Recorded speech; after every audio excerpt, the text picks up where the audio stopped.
Hi, welcome to the first episode of Rise of Resilient with Iman Aziz. Hello, my name is Iman Aziz. Did you know that men are more than twice as likely to be diagnosed with a learning disability than women are? And women are twice as likely to be misdiagnosed or not diagnosed at all? And this does vary by age, race, and of course ethnicity. However, even within those categories, women are becoming adults, struggling through life with something that they could have had help with at younger ages. This affects women in multiple ways, including not being able to gain financial freedom or sometimes not being able to work at all. And with all these walls put against us already, what's worse is when we are diagnosed with these and given these labels, and we are also not given the help that we need, or even in opposed or put down by those that are meant to help us. Today, I'd like to introduce to you Michelle. She has a specific learning disability, and she was able to push through all of that was against her with the loving help of her parents, a few teachers, and her own perseverance. I hope you guys enjoy. Okay. All right. Joining us today is the lovely Michelle Steiner. Michelle, welcome and thank you for having us. I'm so glad you are here. And right now we are both recording it in kind of the early days of winter. We didn't get it for Christmas, but we're definitely getting it in January. Yes, we are. Michelle, tell us a little about yourself. Sure. Well, my name is Michelle Steiner. I live in Pennsylvania with my husband, Ron, and our two cats, Jack and Sparrow. And I work as a teacher's aide in a school with students who have disabilities and some who don't. And I'm also a disability writer, speaker, and photographer. And I have a blog called Michelle's Mission, where I write about life with a learning disability and feature my photography. And I have a learning disability myself. Awesome. I was going to jump on that. First of all, I would absolutely add your link to your blog. It's going to be in the show notes, and of course, Okay. every else is posted. Michelle, you said that you teach with children with disabilities and not, and you have a learning disability yourself. Tell me exactly how does that work? To today's age, most people that have, especially learning disabilities, you don't see them in the classroom.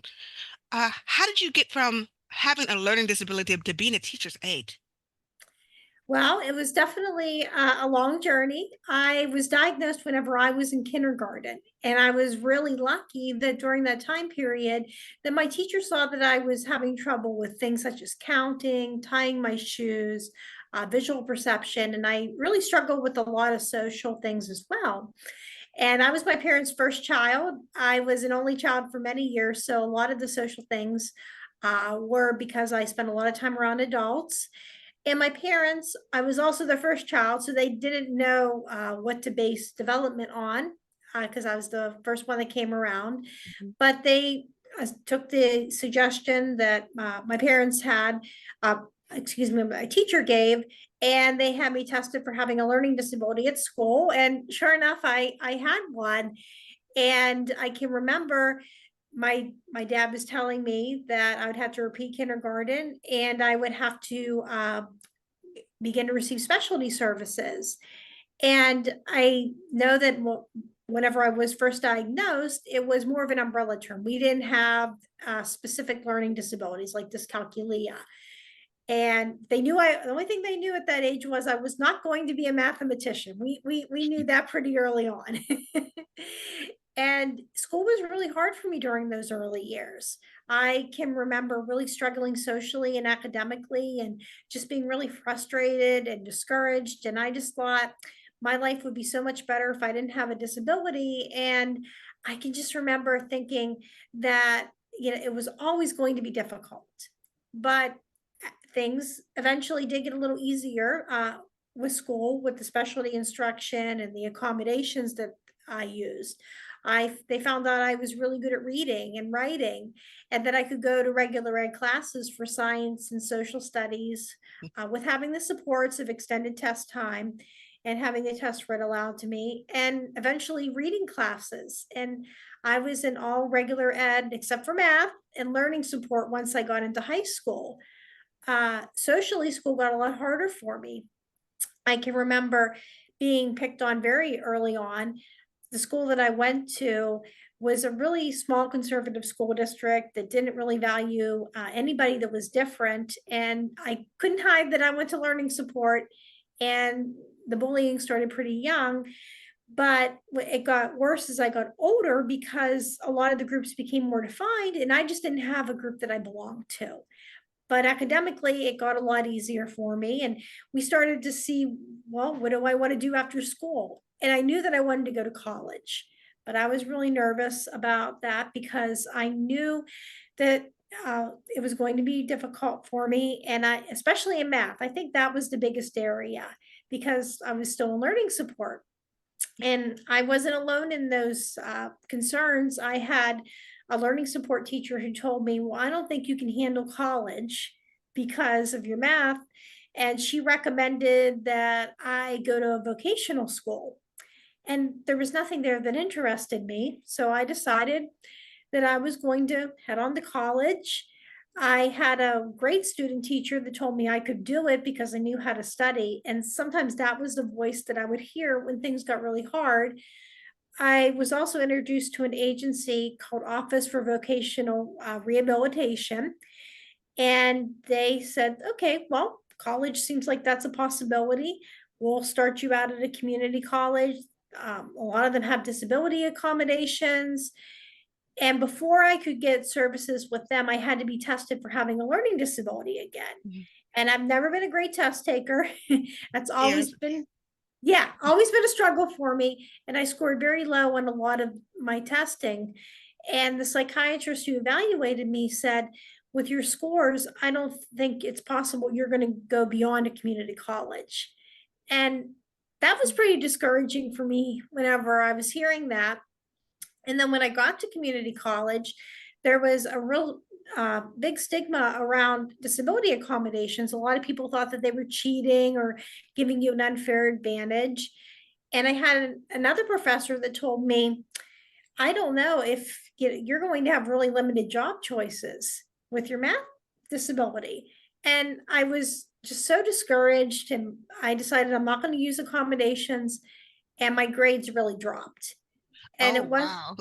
So, yeah, it was, so yeah, it was the outside voices of those that were supposed to show us other ways or show us yep, different ways of studying that basically tore you down and made you drop what you were accustomed to using. yeah.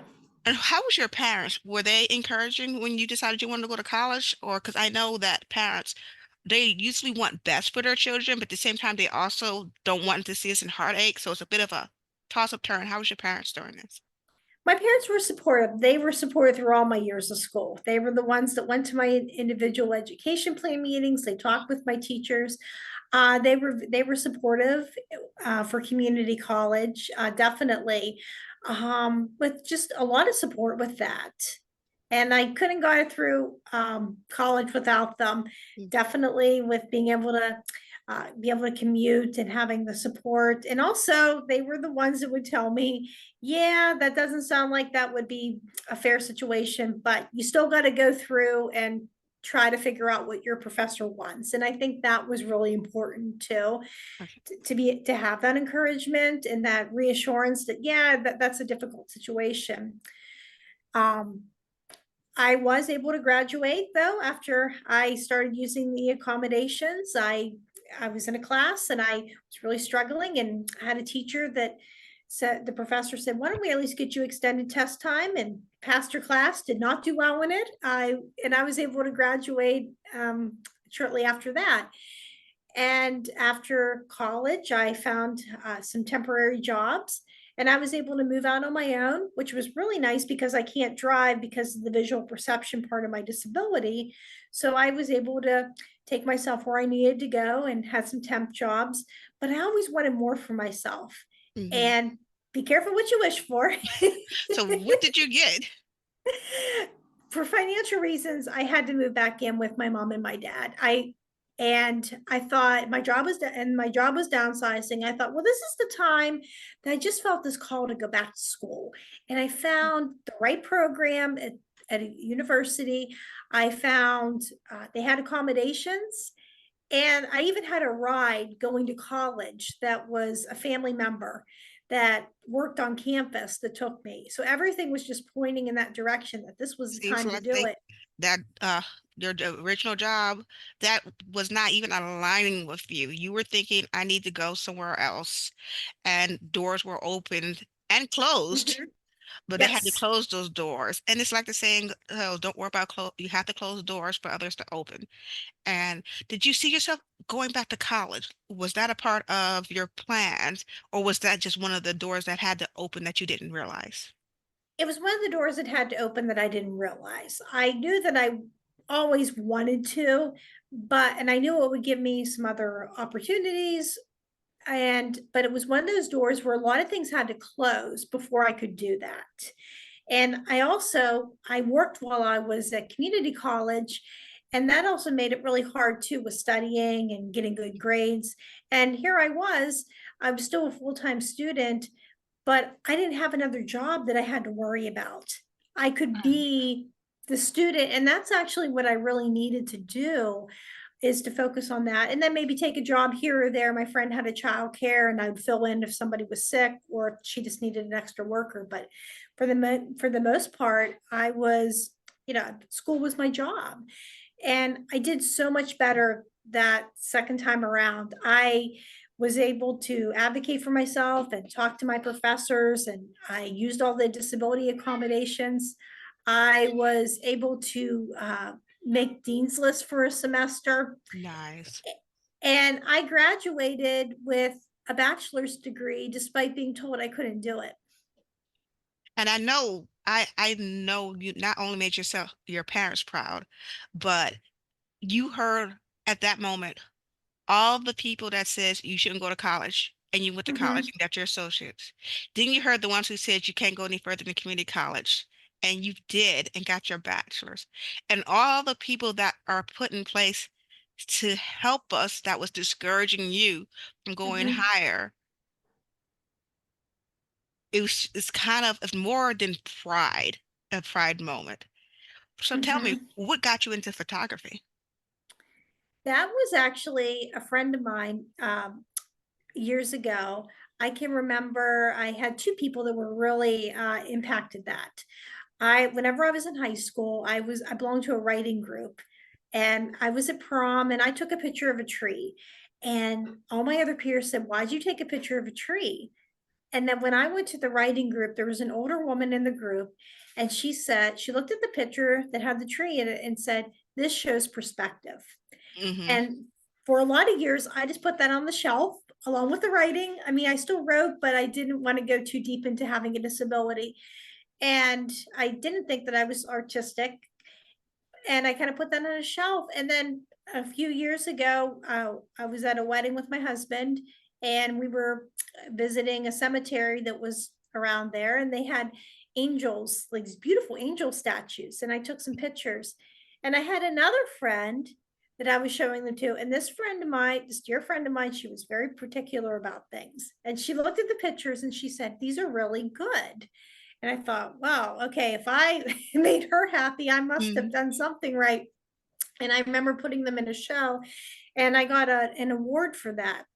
Oh, And that just nice. encouraged me to take other pictures. And I found out that I notice details that other people will miss. I'll be in the car with my husband, who's great about taking me places, and I'll say, "Did you see that?" And he'll say, "Oh, no, I'm focused on the road." And I get that chance to see some details, and I'll go back and take a picture of a flower. And if I was in the driver's seat, that's something I would miss. And a lot of people say, "You bring out the details in flowers that I would miss." So, and I've gotten those published, and I now have them on my website. Oh, nice. Okay. So, is there a particular magazine that you do photography for, or do you just are open to like work, or is there like a specialty? Because I see the flowers behind you. Yes, now these are not my own, but I just picked it up because it's such a dreary day out, and yeah, to kind of remind me that spring is coming Yeah. eventually. But I have had them published in the Unmorning Journal. Mhm. I've also did Word Gathering, which is a literary magazine that I've gotten them published in. And in the UK, they had Independent and Work Ready, and that was they handle people that have disabilities, and they turn like merchandise into some photography or other forms of art. I had a journal that was created from them. And I Nice. shortlist, yeah, and I shortlisted in one of their contests. But I'm Okay. open to other places as well too. Hey, well, we'll definitely like to see some of those. You said it on your website, so I'm also want to link that. That one's going to be a no-brainer. So I have a question. What does success look like for you? What is your definition of success? My definition of success is for me to find what it is I want to do and be able to find a way around that. And as long as I'm doing the best that I can and that I put that effort in, to me, that's success. That's success. Okay, and do you believe that you found that one thing that makes you happy? Or do you believe there's not just one thing or it's ever changing? I think it's ever changing, but I know the things that do make me happy. Photography, I love to take pictures. I love to read and I love to write. And those are always things that I gravitated towards. And they bring me a lot of happiness. So how do you stay motivated to achieve your goals when, say, when they stopped your aid or when your teacher or principal, the dean was telling you that they don't think you can? How do you stay motivated? One of the things I just try to keep looking forward. For a long time, I was negative in the past when people told me I couldn't do it. And I just went forward and I did it. And I wasn't the most positive person, but I just kept just thinking to myself, I just have to try and we'll see where this goes. And if this doesn't work out, then I'm sure we'll figure out something else. Okay. Well, how do you do it? Negative criticism from others, say the classmates, and when everyone was saying it's cheating, even though it wasn't, it was trying to make it even out. But how did you deal with that? I learned eventually when I went back to university, I just learned that there was always going to be people that were going to say that, but I had to focus on what I could do and what I needed and to just ignore those voices and to move forward. I think that was really important to me. Okay. And I think that's what we hear a lot of people say, like ignore their voices. But how do you shut them out in your head? How do you say you walk into a classroom and you can hear them, but how do you make your own self a little bubble where their words doesn't impact you? I think just a lot of times time, maturity helps. And I also think it's knowing that I'm doing my best and I'm being successful. At the end of the day, that is what truly matters to me. And I also think it's giving myself things to look forward to has always been a big motivator. It even is now. My husband and I like to travel and go places on the weekends. And even if it's just something local, like taking a walk in the park or going to an art museum, I think what a lot of that does is that gives me some things to look forward to. I'll say, I'll call them carrots, and I'll tell my husband if I'm having a tough week, I'll be like, I need some carrots to get through this week. And that helps you sometimes to stay motivated, to just have something to look forward to.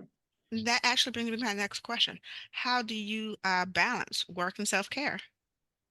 I think a lot of it, I try to definitely be able to, it can be difficult with working both jobs, but I try to carve out time every day for myself. To be able to go and work out, to be able to read, to be Hold able to on, do that. wait. So you're teaching, you're doing photography, you're trying to find Uh-huh. yourself reading time, and you're working out. Yes, So how many hours do you have in these days? I know. I know. And I think it's just taking things one step at a time. Writing things down is also really big for me too. Yeah, it's just trying to do all that. And sometimes that's what helps me to think too. If I go for a nice walk or I have a nice class in between everything, that helps to clear my head so I can think. And yeah, it's always been great for that. So you're exercising, such as walking, when you take a class that Hmm. lights you up, your form of self-care also helps with work because you're Yes. taking time away from doing work or things that, the financial part, but you're Hmm. also filling your cup up in other ways that people would consider, like, I know a lot of people consider going for a walk, or sort of like, if only I just go for a walk. I don't want to go for a walk. But you're seeing as going for a walk as not only is it good for my body, it's bringing me mental clarity and it's giving me more Hmm. inspiration to be able to fulfill my jobs. Yeah, It's like a exactly. 2-for-1 special. Yeah, it does. And that's a big thing that I remember when I was in school. If I would work out before I would take a test or I would go to class, I would do better on it because I got a lot of that energy and then I had all my focus in all my studies. That's great because I'm actually the same way in college. I would Yeah. either if I only had 10 Hmm. minutes between class, I made sure I ran through the campus. Yep. Exactly. Yeah, because your brain is just, yeah, you're refreshed and yeah, exactly. Okay. Okay. Can you recall a time that you made a mistake and what did you learn from it? I think I can remember whenever I had a job and I was really struggling to be able to just to complete the job, and just some of the job duties, things were not going right. And I think I one of the biggest mistakes was I took the position that was for another one that I went to be hired for, and I knew this wasn't the right fit for me. And when I got in there, I couldn't do the job and it just was really difficult. And I think I have been more selective when I would go for jobs, and I would really try to see how disability friendly they are and just to see if I can do the job. I know a lot of times people might have told me in the past, well, you're too picky or don't work yourself out of a job. But I really need to think before I go in there, is this something I can do? And because that job really taught me a lot. Okay. Do you mind sharing what kind of job it was without a title? Sure. I worked in a human resource department, doing a, I think, oh, what was it? We did payroll, and I have a math disability. Oh, So that yes. should have been like right away. That was not a good position for me. Hey, but even though it was something that didn't align with you, I think one of the biggest lessons is advocating internally to yourself Yes. because Mm-hmm. I preach about advocating outside to jobs, for getting raises, to Mm-hmm. your family, to getting work done. But in order to be able to advocate outside, you also have to know your own uh, boundaries. And Mm-hmm. if you feel like pushing those, or if it's safe, because boundaries are there for a reason. And yes, we can change our own boundaries, but that should be up to us. So at that time, you put yourself in a position because there was those times where you was like, know your limits, and you're like, well, I know that I can do this, but it was also grateful for a job. So Right. what job did you go to after that? I went to actually the job that I'm at now, working as a paraprofessional in a school. It's what I started out doing on a temp basis. And I think I had a couple, I had some childcare positions during that time as well. But this was the job that I stuck with, that I've been with for about 13, over 13 years. Nice. And it's been a wonderful working relationship with the school. Do you find yourself advocating for the children there? I find I do advocate for them. I will sometimes go up and I'll tell a teacher, oh, they seem to be struggling with this, because we'll talk about a lot of their needs that they might have. And sometimes I also show them how to advocate for themselves. I can remember we had a student a few years ago that was really stuck on something. And I said, well, let's go ask for help, because we have a wonderful staff that will come in during a learning strategies or a study hall to be able to help them if it goes along with their plan period. And she's like, oh, I'm really afraid. And I said, I'll go with you. And I went with her and I showed her how. And she wasn't afraid anymore to ask for help. And all the kids know, another story is all the kids know that you cannot ask me to help you with math. I am hopeless in that. And I was, yeah, I That's was in a fine. class. That Yeah, is fine. So, as you're speaking about yeah, having little girl showing her how to act, and not just doing it for her, but showing her how to act, you actually lit up. So doing yeah. this, does it heal a part of an inner child where when you first started and you started getting the help where maybe you were not as open to ask for help and the teacher were helping you? So now you're just like, I can heal and share at the same time. Absolutely. A lot of times I see this as a recording of myself whenever I was that age. And instead of being that scared child, I get that chance to help somebody else who might be afraid. And I get to show them how to stick up for themselves.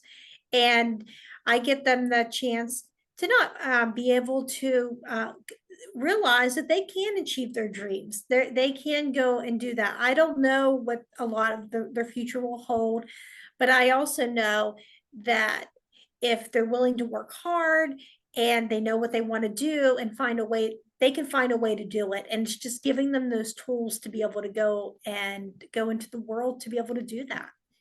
Okay. So I have two more questions. Okay. And one, what impact do you want to make in the world?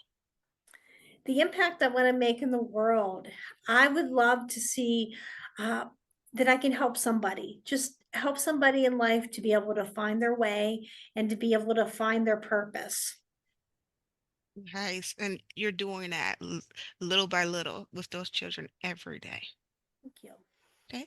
And what are your future goals and aspirations?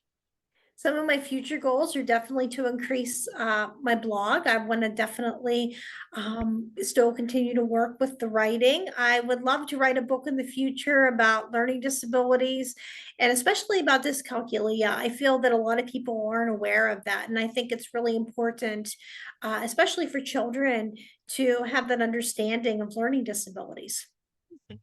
Nice. And you're actually right. When we were talking prior and you were telling me about your learning disability, I went ahead to look it up. And it's like I don't hear about this often. It's like my Mhm. first child, my oldest daughter, she has autism. And I actually homeschool her.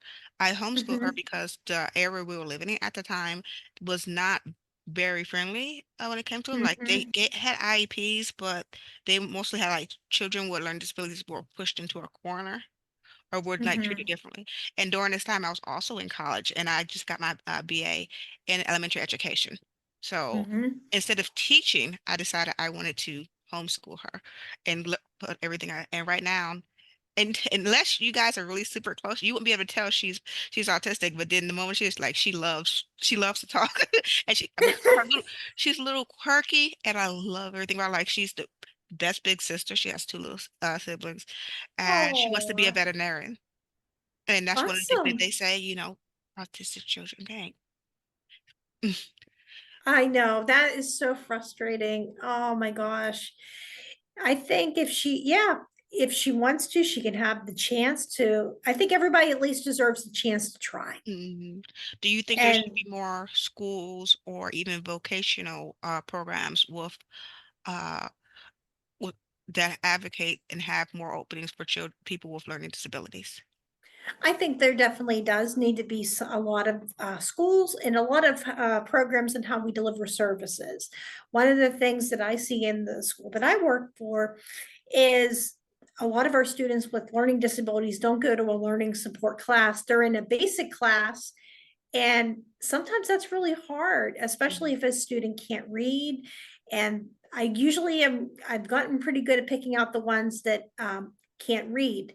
Uh, Generally, they're the ones that have behavior problems. And sometimes we get in there and we figure out, oh, they're not trying to disrupt your class. They honestly can't read. Mhm. And sometimes I would go and just say, do you need that read? And sometimes they did really well on their test and then they were able to understand it. I can only imagine how hard that would be for me to go into a regular ed math class because even a basic one is really tough.